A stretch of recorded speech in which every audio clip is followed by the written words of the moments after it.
Now, Dr. Watson, you have my complete attention for the adventure of the Submerged Nobleman. The floor is yours. Well, that strange affair took place many years ago. Holmes and I had been spending several days at the seaside resort of Brighton late in July, but not for pleasure, as you might think. We had been concerning ourselves with a most peculiar crime, and only that morning had successfully concluded the affair of the politician, the lighthouse, and the train cormorant.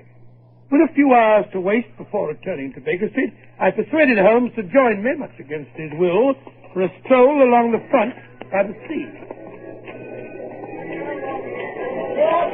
You must admit, Holmes, that the fresh sea breezes are most delightful after the way that we've been cooped up these last few days.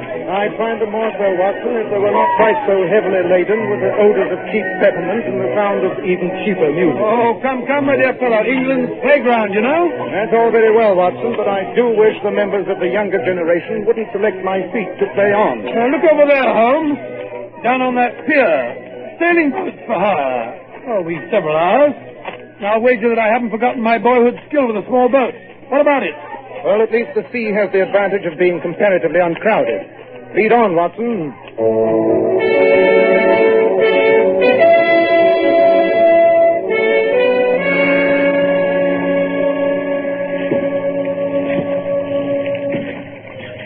I must congratulate you, Watson, on your skillful handling of our craft. You reveal a talent I didn't know you possessed. I haven't done it for years. I don't seem to have lost the knack, though, do I? How far away from shore? About 2 miles, I should say. Wind's rising, too. I think we'd better put about. Look out, watch your head, Holmes.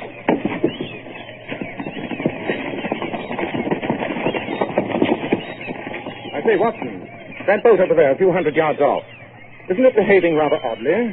Certainly is. Probably some weekend trippers who never sailed a boat before. The silly fools don't look out, They're signaling us.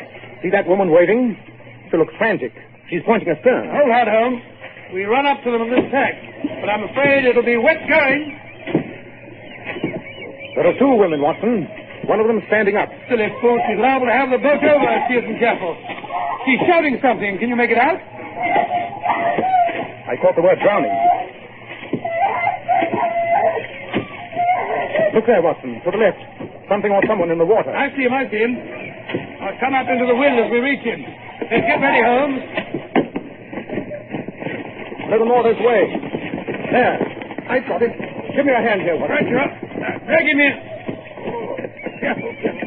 Sure, you can. You all right? Well, we better take him in tow, Holmes. I'm afraid there's nothing we can do for this poor fellow, Watson. There's not even the faintest sign of a pulse. Stand still. We'll be with you in a minute. Holmes, we'd better take the 2 ladies aboard with us. Catch hold as we come alongside. My husband. Is he all Here, give me right? your hand. That's right. I'm afraid it's hopeless, madam. By the time we reached your husband, it was all over. Dad, you are. There, my dear, you must control yourself. It's the Lord's will. I've got their boat secured, Holmes.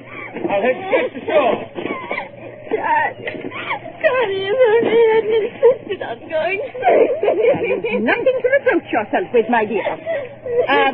May I suggest, gentlemen, that you steer for that strip of sandy beach beyond the headland there, where you see the large white house just above. That's Lord Hollis's house. All right, you are. We'll be there in a few minutes with this following wind. Thank you. The gentleman whom you attempted to rescue was Lord Hollis. This is his wife, Lady Diana, and I'm her companion, Miss Cartwright. Thank you for coming to our rescue. Not at all. I'm only sorry we were not in time to save Lord Hollis's life. This is Dr. Watson, and my name is Sherlock Holmes. She's fainted, poor child. But after what's happened, no wonder.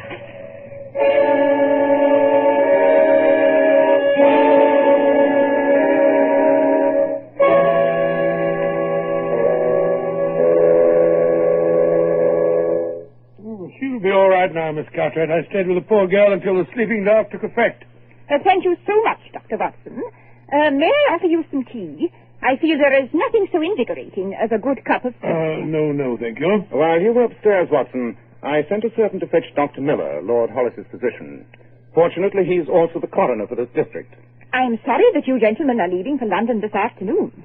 I know that Lady Diana would want to extend her deepest thanks to you. as soon as she's recovered from this awful shock. Miss Cartwright has been giving me the details which led up to the tragedy, Watson. She's fully familiar with all the circumstances, since she was Lady Diana's governess as a little girl and has remained with her as a companion ever since her marriage to the late Lord Hollis. As I have often heard of Mr. Sherlock Holmes, Dr. Watson, perhaps I have confided in him more freely than I should have. But I know that what I tell you both will go no further. Oh, of course. Lord Hollis, I regret to say, drank to excess. He was, as you no doubt noticed, a very fleshy and corpulent man, and Dr. Miller had often warned him against his indulgence in food and spirits. This morning he drank almost a full bottle of brandy, Really? after which he insisted on going sailing. Both Lady Diana and I did our utmost to dissuade him, but when his mind was made up, it was impossible to argue with him. Quite so. He was utterly incapable of handling a boat in his condition. So Lady Diana managed to prevail upon him to let us accompany him. I see. The alcohol made him foolhardy and reckless. She had asked him to turn back several times before we got into such rough water. But the more she pleaded, the more stubborn he became. Just before we sighted you, he stood up to make some adjustment in the sail. The boat pitched, and he fell overboard.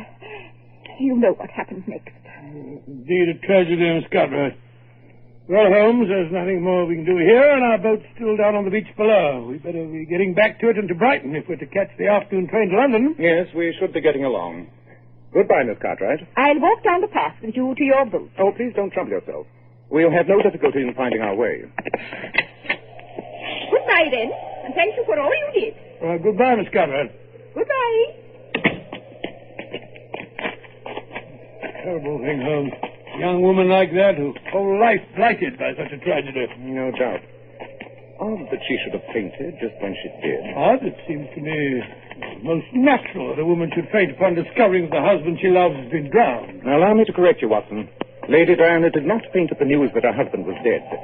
She fainted when she heard my name. Oh, really, Holmes, egotism's all very well, but not when it leads you to suspect everyone of being a criminal. Well, perhaps your strictures are justified, Watson. Well, here we are at the beach, which may offer proof or disproof of my suspicions. Oh, what way? You will notice that when the four of us came up, with you and I carrying the body, I chose a route across the sand which would leave undisturbed the footprints which Lord and Lady Hollis and Miss Cartwright had made when embarking this morning.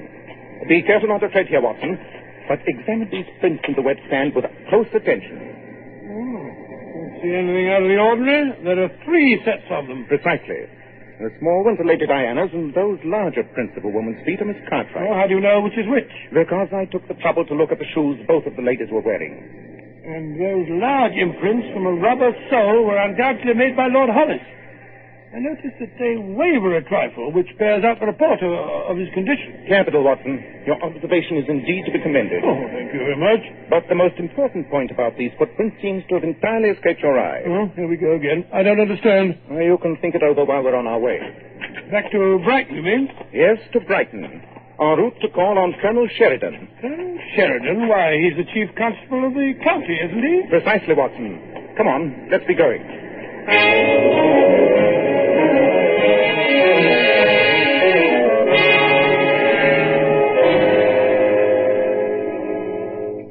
I must admit, Mr. Holmes, that I'm deeply shocked by the suggestion you just made. I can easily understand that, Colonel Sheridan.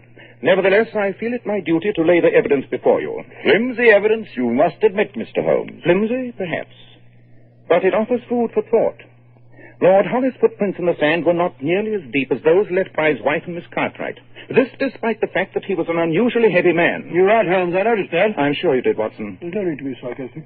And your conclusion from those footprints, Mr. Holmes? The extreme depth of Lady Diana's and Miss Cartwright's prints admits of only one conclusion, Colonel. What? You mean their feet sank into the sand because they were carrying something heavy? Not something, Colonel. Someone. Good heavens, Holmes. Lord Hollis's body? Quite. But dash it all, man, we saw the man drown. I fear I must correct you, Watson. We saw the man's body floating in the water. We did not see him drown. I fear we would need far more convincing evidence than those footprints. The tide has probably washed away by now, even to consider the necessity for action by the police, Mr. Holmes. I understand your position, Colonel. May I request, however, that Dr. Miller, the coroner, conduct a most thorough post-mortem? Of course. With special attention to any possible bruises on the body. Any evidence indicating that Lord Hollis might have been struck a blow that rendered him unconscious before he was pushed overboard? I shall instruct Dr. Miller accordingly, Mr. Holmes, but I still can't believe there's anything wrong. I've known Edward Hollis since he was a boy. He was a fine chap, generous, excellent rider to have, although a bit over fond of the bottle. Yes, Miss Cartwright told us. Oh, Miss Cartwright. Ooh, that woman gives me the cold shivers. She's got an eye like a basilisk. What about Lady Diana, Colonel? Well, I can't say that I know much about her. We called when they were first married, but my wife and her friends didn't seem to feel that she was quite... you understand? Pretty little thing, I thought. Oh, very, very. Don't know where she came from before she married Hollis. I have an idea from what my wife once said. She had a rather checkered past. I know she didn't have a penny to her name before she married. Well, Colonel, we must be on our way. I would appreciate it if you'd mail me a copy of the coroner's findings to 221B, Baker Street. Glad to, Mr. Holmes. But I hope you will be disappointed.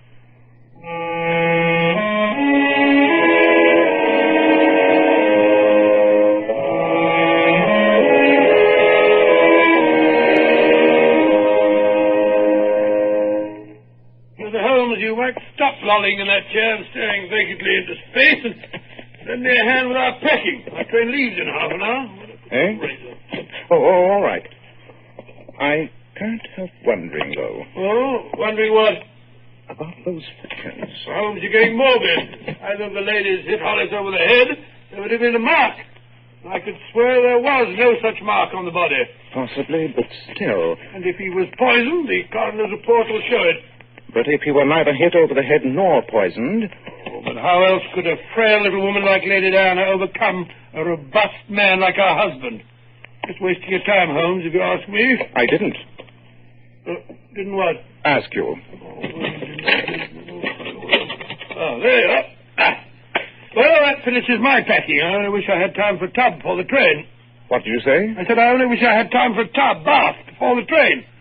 I'm a bit on the salty side since I sailed this morning. By Jove, Watson. Thank you. What are you talking about? Yes, it's a possibility. A distinct possibility. Come on, forget that train. You and I are going to pay a visit to Dr. Miller, the coroner.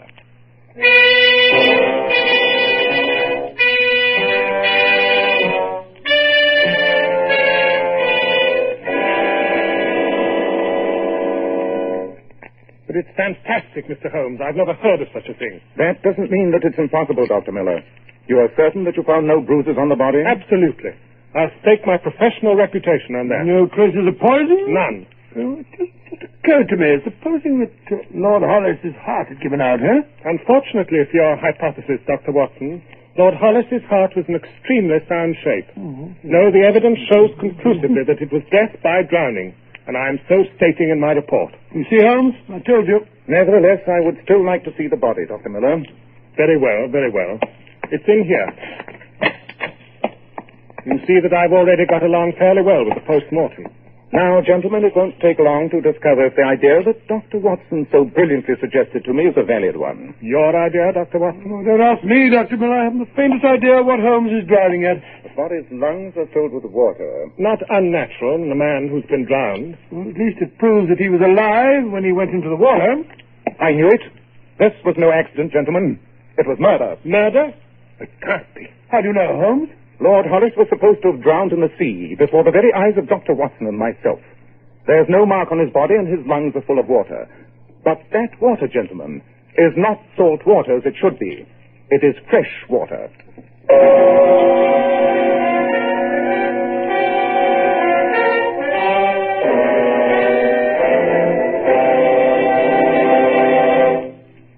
In just a moment, we'll return to Sherlock Holmes as he endeavors to solve the mystery of the strange death of Lord Hollis. Men, it's never too late to help improve the appearance of your hair. And when you buy a hair tonic, why not buy one that does lots more than just keep hair looking handsome? Why not get your money's worth and buy Kreml hair tonic? No other hair tonic keeps the hair more neatly groomed and attractive looking. Kreml gives hair that handsome, clean-cut appearance, as if your barber had just combed it. In addition, Kreml is simply great to lubricate a dry scalp. At the same time, it removes itchy, loose dandruff and leaves the scalp feeling so clean, refreshed, and alive. No wonder Kreml is preferred among America's most prosperous men. Buy a bottle of Kreml at any drug counter. Ask for an application at your barber shop. Use this highly specialized hair tonic daily for better groomed hair, a more hygienic scalp. Kreml, Kreml Hair Tonic. Now, Dr. Watson, what happened after Sherlock Holmes' startling discovery that the late Lord Hollis had been drowned in fresh water? We returned to our hotel with all thoughts of going back to London in abeyance. Holmes paced up and down, deep in thought. His pipe was clenched in his jaws, and the room was blue with the fumes of tobacco. Fiendishly clever plot, Watson, and one which came within the tiniest margin of succeeding. Well, I can't argue with the evidence, Holmes, but I still fail to see how a little slip of a girl such as Lady Hollis could possibly overpower and drown a strong, active man, unless you're suggesting that her husband was so drunk as to be in a stupor when he was killed. Not at all. There is one set of circumstances under which even a small person would have no difficulty in drowning a much larger one. Come here, Watson, and I'll give you a demonstration. Now, if you'll seat yourself in the bath and imagine for a moment that you are Lord Hollis. Well, it feels rather silly, though. Excellent. Now, lean back in the tub, relaxing, enjoying your imaginary bath. All right, now what? In the part of Lady Diana, I enter, walk over to you with some casual remark, and suddenly do this. You see? Pulling a person's feet suddenly upward while he's in the tub, and there's your result. All right, my dear fellow, all right. But that's it all. Will you let go my feet? If that tub had been full of water, my dear fellow, your head would now be submerged despite your most violent struggles. And in that position, as you can see, it is utterly impossible to get a grip on the sides of the tub. Yes, most convincing. I shall keep my bathroom door locked in the future when I'm having a bath. The difficulty, Watson, rests not in convincing you, but a jury. Our evidence is slender in the extreme. A clever defense lawyer would have no difficulty in tearing so tenuous a thread apart, if I know anything about juries. You mean to tell me, Holmes, that the perpetrator of so fiendish and cold-blooded a crime is to be allowed to go free? Let me call your attention, Watson, to the fact that both Lady Diana and Miss Cartwright, beneath their frail and helpless exteriors, must be women of the utmost resolution and determination. Perhaps the two of them had planned out the whole grisly business far in advance. At any rate, after Lady Diana drowned him, they must have taken the dead man from the tub, dressed him, and together, one at his feet and one at his head, carried him down to their boat. That, of course, accounts for the deep indentations of their footprints. But Lord Hollis's prints? Very simple. Once the body was in the boat with Miss Cartwright guarding it, Lady Diana walked down the shore below high tide mark and up to the house by another route. I see. And then she put on a pair of Lord Hollis's shoes, walked down to the boat, thus creating the prints that were supposed to be his. Quite so. Then they sailed out, waited until some boat was near enough for their signals of distress to be visible, slid the body overboard, and began to act out their little drama. It all hangs together. As an explanation, yes. As evidence, no. And as I told you at the beginning, Watson, those two women are not the type whom a simple accusation will break down. You can wager that the loyal Miss Cartwright will guard her mistress's secret with her life. And as for Lady Diana, a woman capable of killing her husband in so diabolically clever a manner will not break under accusation. She'd be more likely to sue for slander. What on earth are you going to do, Holmes? You've sometimes told me that I have queer friends in London, Watson. I have a plan which depends upon one of them. I shall go out to London tonight. Meanwhile, I want you to make discreet inquiries from Lord Hollis's bankers and his lawyer and see what evidence you can obtain as to his financial affairs. I feel that we may find a large part of the motive there. Right you are, Holmes. When will you return? If all goes well, I'll be back tomorrow night. I want you to call on Lady Diana and engage her and Miss Cartwright in conversation at precisely 9 o'clock tomorrow evening. Don't fail me, Watson. It is vital that you carry through your part.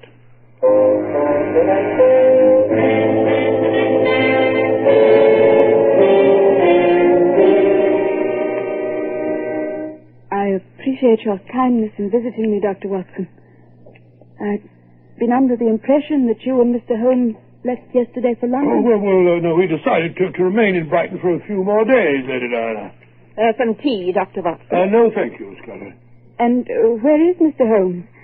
I hope to have the opportunity of thanking him in person for all you both did. Holmes?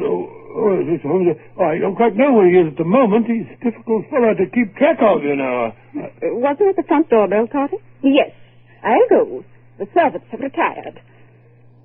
Can I offer you some other refreshment, Dr. Watson? Perhaps you'd like some brandy. No, thank you. I never touch it. Good evening, Lady Diana. Ah, Watson. Good evening, Mr. Holmes. I was just telling Dr. Watson that I hoped you'd give me the opportunity of... I'm afraid you're under a misapprehension, Lady Diana. I'm not calling upon you in a social capacity. I'm afraid I don't understand. Really, Mr. Holmes, your behavior is rather odd, to say the least. I found your notes at the hotel, Watson, where you'd left them for me. They complete the picture very thoroughly. Unless you can give some other explanation of your conduct, Mr. Holmes, I must ask you to leave at once. I am about to offer you an explanation, Lady Diana, although it is one you will not like. I am accusing you, with Miss Cartwright as accessory, of the murder of your late husband. Mr. Holmes, how dare you? I can only suppose that your trade of chasing criminals has turned your brain. I could sue you for slander, but I won't. I won't dignify your insane accusation by doing so. You see, Watson, just as I expected. Lady Diana, Dr. Watson's investigations have revealed some interesting facts. Your late husband was an extremely wealthy man, and you are his sole legatee. You yourself were penniless when you married Lord Hollis, a man 25 years older than you. Yesterday morning, he had a bath while drunk, and you entered his bathroom and drowned him. You and Miss Cartwright put the body on the boat, duplicated your husband's footprints, and staged the accident which Watson and I witnessed. Changed my mind, Mr. Holmes. I shall sue you for slander, for every penny that I can obtain. Well said, my dear. This man should be made to pay for his vile accusation. Well, you better sue me at the same time, Lady Diana. I associate myself with everything that Holmes has said. Thank you, Watson. But before you start suit, Lady Diana, I want you to show me the late Lord Hollis's bathroom. Don't do it, Lady Diana. I'll awaken the servants and have these men thrown out. I shall do it, Carty. Only to prove to this fool how baseless his suspicions are. Come with me.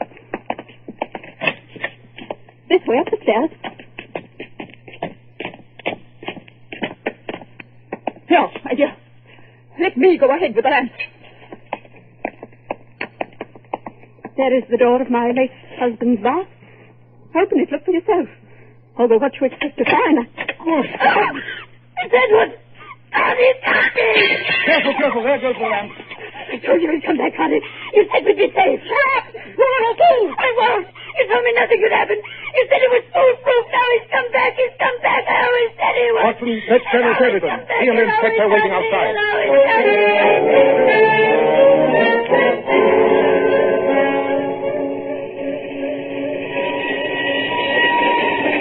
Baker Street will look extremely inviting, Watson, after the persons and alarms of the last It certainly will, but with all the excitement after that woman dropped the lamp and the police inspector taking down Lady Diana's confession, I still haven't found out how you managed the whole thing.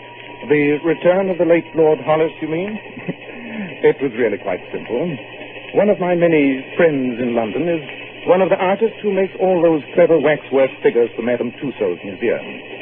He made me a most lifelike and convincing replica of the late Lord Hollis, working from a photograph furnished by the local portrait studio. Great Scott, and while I held those two women in conversation in the drawing room, you entered the house and smuggled the figure into the bathroom. Precisely, my dear fellow. As I told you, only a very sudden and intense shock would ever have scared a confession out of that extremely self-possessed murderess, Lady Diana, and her evil genius, Miss Cartwright. Shock? I don't mind telling you, Holmes, that if I'd been carrying that lamp, I'd have dropped it myself when I saw that figure. Took 10 years off my life.